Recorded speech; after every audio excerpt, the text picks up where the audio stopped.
President,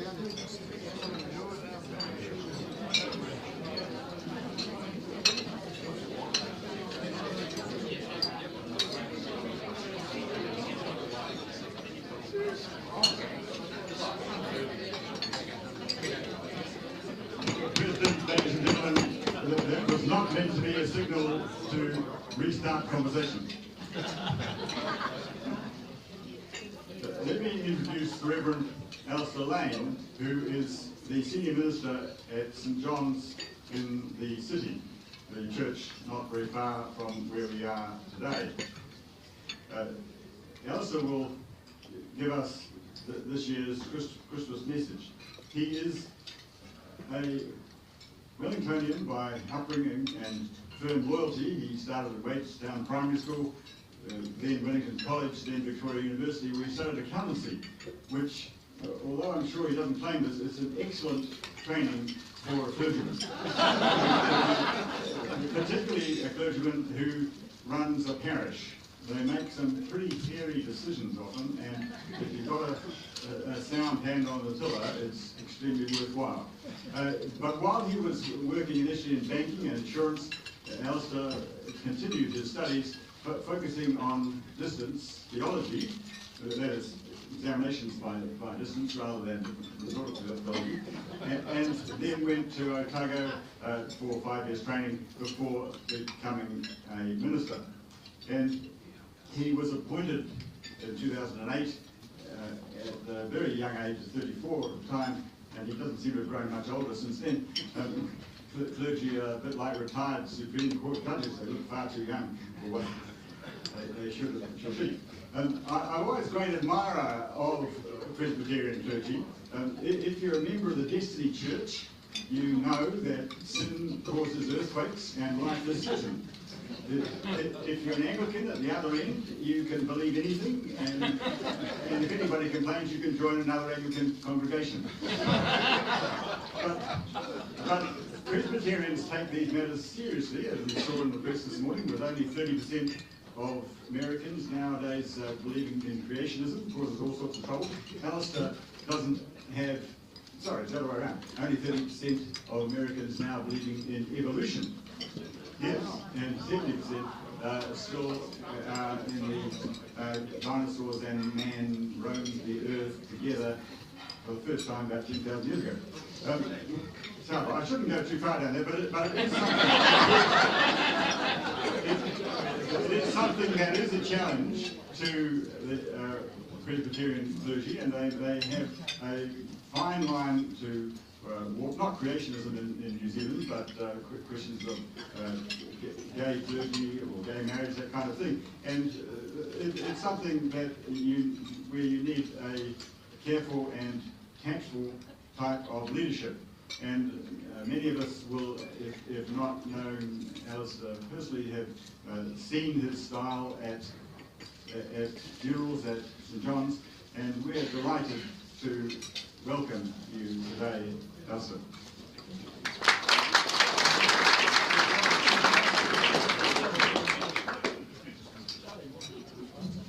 Well, thank you very much, John. It is lovely to be here and to receive such an introduction like that. Starting off factually correct with the biographical details, committed to memory, that's very impressive.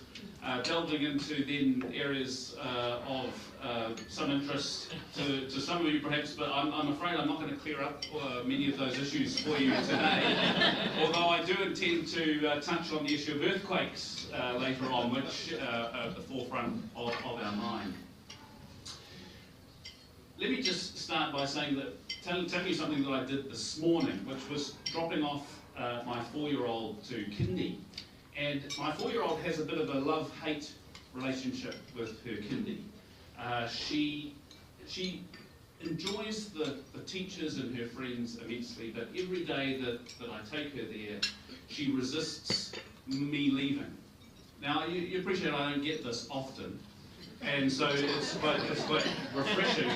But having to prise her off my leg every morning, I guess you could describe it as a bit of a hate-love relationship, because in fact she hates to go there in the morning, but by the afternoons, of course, she's in the zone and she's loving it, having a ball.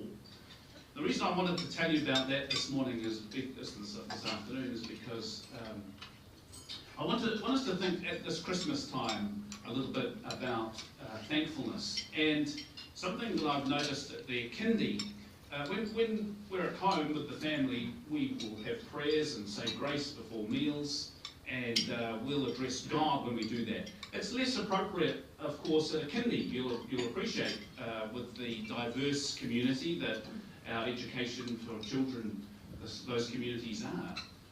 And so, but they do have a karakia that they say, where they give thanks for food, for family, and for friends.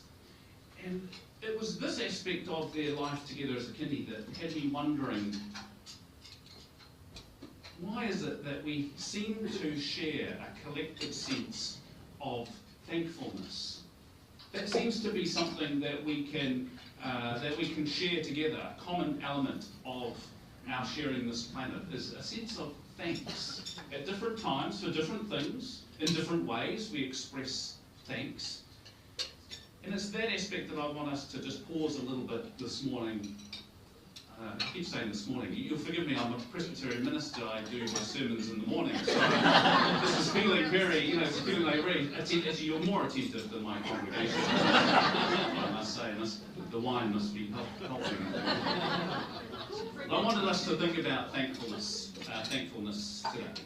And let me just, before going any further, I want to acknowledge Denzel Brown, who's kind of been the one responsible for having Susan invite me to come and share with you today. Denzel, if you know him, is a towering figure, not just in the church, but in the wider community, a man who has given his life to serve others. And today, Denzel, we acknowledge you, and we're thinking of you too, because we know that Margaret is very unwell at the moment. We're pleased that you're here today and able to come away from her bedside, but we know that you will be wanting to return back there as soon as you can, and our thoughts and prayers go with you in that. So I'm pleased to be here today. Like I say, I hope that we can think about giving thanks, and it might be a strange theme in some respects when we think about what kind of year this year has been. We think about some of the events that have happened recently and further back in the year, political change and seismic change. We might wonder, what is there to be thankful about? And John alluded to the theology of Brian Tamaki in the Destiny Church. And I would be quick to say that there are alternative theological perspectives out there, which I'd be happy to talk about any time, but the cause of natural disasters is not in the mainstream understanding of the Christian faith attributable to the divine. But what I think we can be thankful about through these kinds of events are the responses that individuals and communities make in the face of challenges, in the face of struggles and illness and tragedy. The ways that people will choose to step up and do something in response to something that they are not happy about the status quo. To leave the status quo as it is not their understanding of where they want their community or themselves to be. And it's those kinds of personal decisions that I think we can indeed be thankful for. A few people come to mind, of course, the communities in Kaikoura who have responded to look after their own people.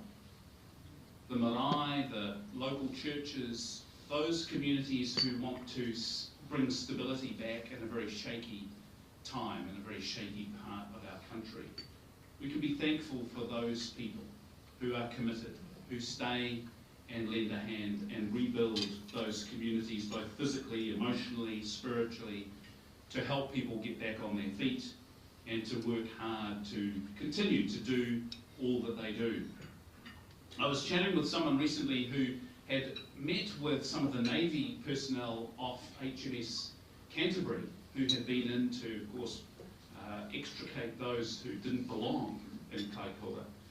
And the woman that I was speaking with was so impressed with the personnel of that vessel, so impressed at their compassion and their humanity, that she was staggered at the training that they'd obviously received, but their humanity that shone through in a situation like that, where they were able to reach out and help those around them. It's that kind of personal choice to respond in a certain way, to express a certain kind of connectedness to one's fellow human beings that I think we can be indeed very thankful for. And it's in that opportunity to make a response, to do something to help others, to bring that kind of stability to people's situations, that is indeed, think, something we can be thankful for. And here at your club, your Rotary Club, I'm aware of many different projects that you're taking the opportunity to look around at those who you can identify need some support and deserve support. Paying attention to the situation of others leads to those opportunities of making a response. And so I'm aware of, among other things, the help that you're doing to serve new migrants and finding employment, the work that has been announced today in supporting the Wellington City Mission and helping others less fortunate at this time of year. These kinds of projects are to be commended. You are to be commended. To be honest, you're my kind of people, because communities like Rotary and churches, let's face it, are not cool, are not sexy. They are communities who are in there for one another and other people. And it doesn't take too much examination to look around and see sports clubs and volunteer clubs and groups who are struggling in a social moray where that's just not the way things are done anymore. The individualism of our society is taking over. And so I commend the work that you do together with one another, shoulder to shoulder, because this kind of work is less and less appreciated and acknowledged. I think this kind of connectedness that you're committed to as a Rotary Club is the kind of connectedness that comes from recognising the benefits for yourselves and for others. There's a risk of having an element of nostalgia in that. Certainly the churches can be accused at times of having a nostalgia, where churches were the place to be, where the youth life of a church was where all the action was, and many a marriage came from such communities. But it's not nostalgia primarily that I think is what we want to hold on to. That connectedness that we recognise with one another is so vital to our understanding of what it means to offer a response to one another's situations, to be able to do what we can to support one another, which I think is a really central message for this time of year, for any time of year, but particularly for a time of year when we think about other people. We should continue to foster this kind of connectedness, because as we look around, and as I've said, that sense of burgeoning individualism that is prevalent in our social ethics and very much at the centre of many of our public debates. That kind of understanding of individual autonomy, which is important, but needs to be balanced by a sense of community and connectedness. And that's something that I hope your club continues to foster for yourselves and for those that you serve around you.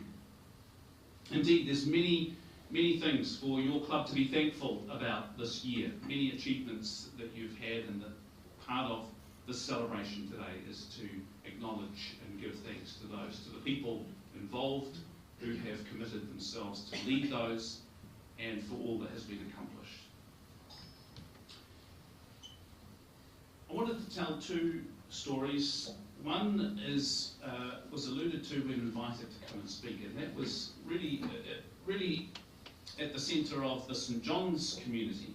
If you don't know where St John's is, it's just over that way, It's on the corner of Dixon and Willis Street. So if you know the Tiaro, what used to be Pigeon Park, and you go up Dixon Street, I'm explaining this to you because the number of people who tell me, yes, they know where St John's is, and then could go on to describe St Peter's. Yeah. So we're the one with the red roof, St Peter's is the one with the green roof. And it'll be clear as to why I need to explain that in a moment. But about 3.5 years ago, there was a shake. Some of you may have remembered it, an earthquake that struck on a Sunday evening, and we had a service happening at St John's, and St Mary of the Angels had a service happening down the road. And I don't know whether Father Barry decided, but the congregation certainly decided at St Mary of the Angels they weren't going to meet in that concrete building anymore after that. And so what began then was a relationship. Well, the relationship didn't begin, but an arrangement began that week where St Mary of the Angels came to worship at St John's. And I have to say that the relationship goes way back into the 1800s, where the minister and the priest got along really well and used to cover each other's preaching slots for each other. Rather unusual for a Presbyterian and Catholic congregations, but Father Barry and I have been delighted to continue on in that tradition of sharing that close relationship, and we've enjoyed hosting them at St John's this last 3.5 years. We had some Scots College students came in last week. They were visiting various worship sites around Wellington, and they came to St John's, where members of the congregation began the school out at Strathmore, and so they came to have a look around what was happening at St John's. And I must say that it was a real privilege to be able to talk to them about unity between the churches, because there's so much history that's characterised by disunity in the Christian faith. And so to be able to talk about a current example where two congregations who have had differences in the past coming together. Next year I'm reminded that it's 500 years since the Reformation. That may cause a few stirs amongst the relationship between the Catholics and the Presbyterians, but I hope not. The last story that I wanted to tell you was about the flats, the Dixon Street flats across the road, and that's why I wanted to describe where St John's is located. There's Housing New Zealand flats across the road, just up a little bit from St John's. And earlier this year, a man died in the flats and wasn't. His neighbours didn't find that he had died for a couple of weeks after.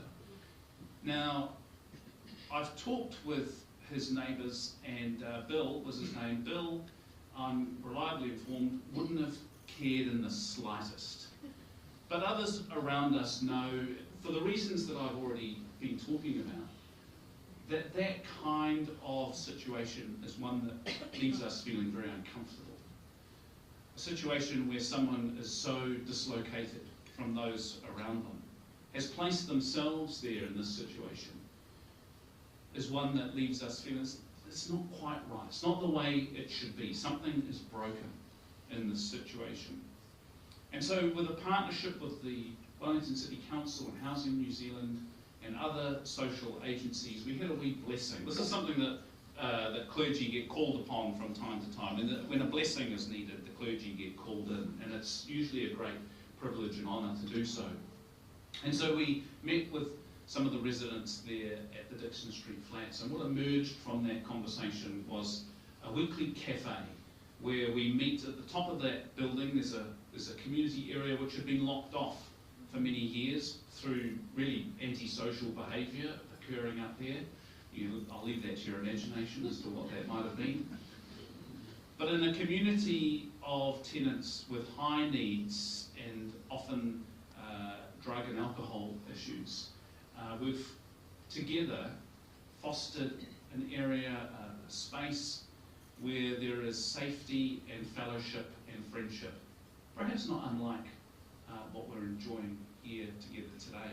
A space where people can get to know each other, can be relaxed, can have conversation, enjoy food and friendship together. And that's been a real delight to get to know some of these people and to hear their stories of their lives, some of them, most of them, very hard lives. People who have battled with things that you and I would never have to battle with. And so we've continued in that time of fellowship each week on a Thursday, and I'm pleased to say that on this Thursday we'll be having a Christmas party.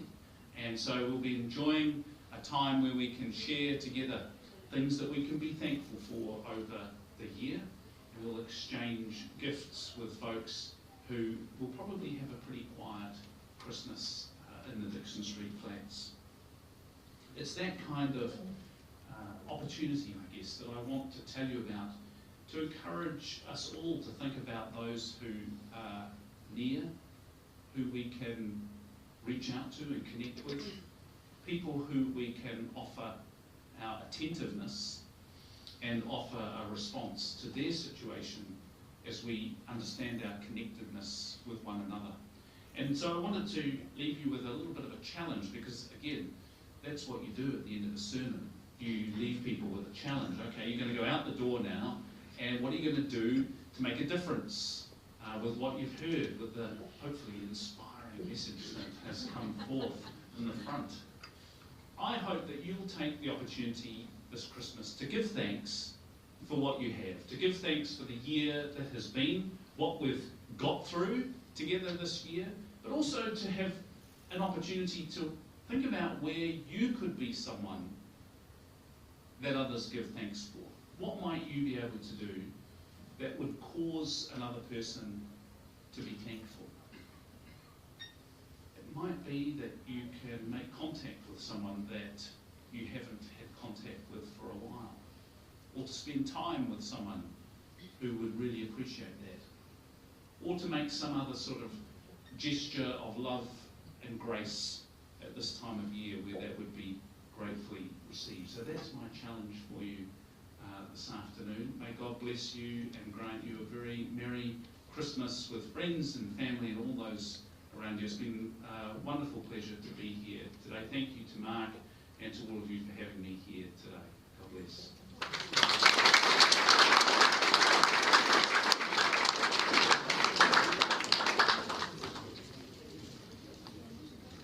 Allister, thank you for your message. One thing, ladies and gentlemen, I didn't tell you about Allister is that he's unusual as a senior minister at St John's in that he's a New Zealander. Most of his predecessors, perhaps almost all of them, were imported directly from Scotland to make sure that we followed the pure way.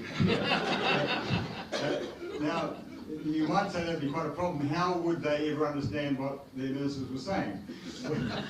But if you were at St John's, you got used to it over the generations from one Scot after another, and they could understand, though the rest of Wellington weren't quite sure. But what rather impressed me is that in the 19th century there was an arrangement of swapping preaching duties between St Mary of the Angels and St John's. And I'm quite surprised but delighted to hear that the 19th century Catholics could understand what the St John's Presbyterian Scottish ministers were telling them. Maybe they couldn't, that's my word. But thank you for your message about social cohesion, which brings together modern life and Christianity in a way to demonstrate to us all how the two are so intimately connected. A particular connection is to your theme of gratefulness, which, as I'm sure some people in the audience know, is something that is focused on a great deal in meditation, where if you're feeling stressed and depressed and you are meditating to try and help you stop feeling stressed and depressed, thinking of what you can be grateful for is quite a good way of switching your mind. And the theme, therefore, that you have adopted is so relevant in so many parts of our lives, and we are particularly grateful for your message. Thank you, Allister.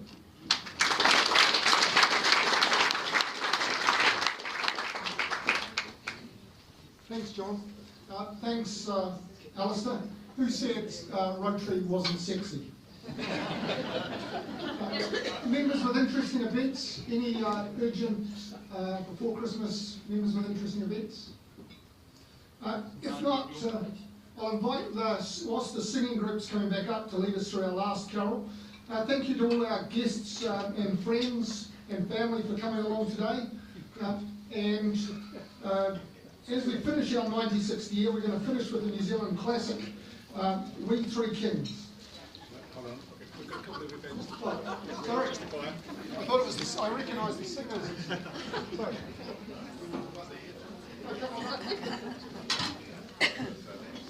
As you know, our winemakers' lunch last Saturday didn't happen in Greytown. There were a lack of numbers and we needed a specific number for it to happen. However, Jeff and Marion are going to come over the hill on Saturday and they're going to have lunch at Salute with Kevin and me. And if any of you would like to come over as well, in fact you could use that gold card on the train. And yeah, so we're booking at Salute, so if anyone is keen to join us just for lunch and then spend the rest of the day around Greytown, we'd love to have more of you. So if you could let me know, that would be brilliant. Thank you. An event I'm sure we will not be short of numbers is the final third Thursday of the year, which is this Thursday. So 18:15, you all know where it is. A gentle reminder, we're all expected to be there. Any other members with notices? We just had to sing. Good. Are we ready?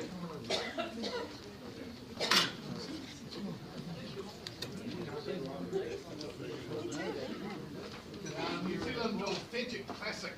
None of us imported Irish or Scottish. Red Flag. 170 thereabouts. The chord, maestro. We three kings of Orient are, one on a tractor, two in a car, one on a scooter, tooting his scooter, following yonder star. Oh, star of wonder, star of light, star of beauty, she'll be right, star of glory, that's the story, following yonder star. Now everyone, please. We three kings of Orient are, one on a tractor, two in a car, one on a scooter, tooting a scooter, following yonder star. Oh, star of wonder, star of light, star of beauty, she'll be right, star of glory, that's the story, following yonder star. Thanks to the singers.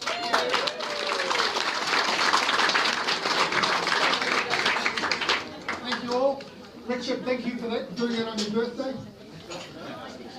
Thanks this time to all of the family and friends that have come along. This finishes our 96th year.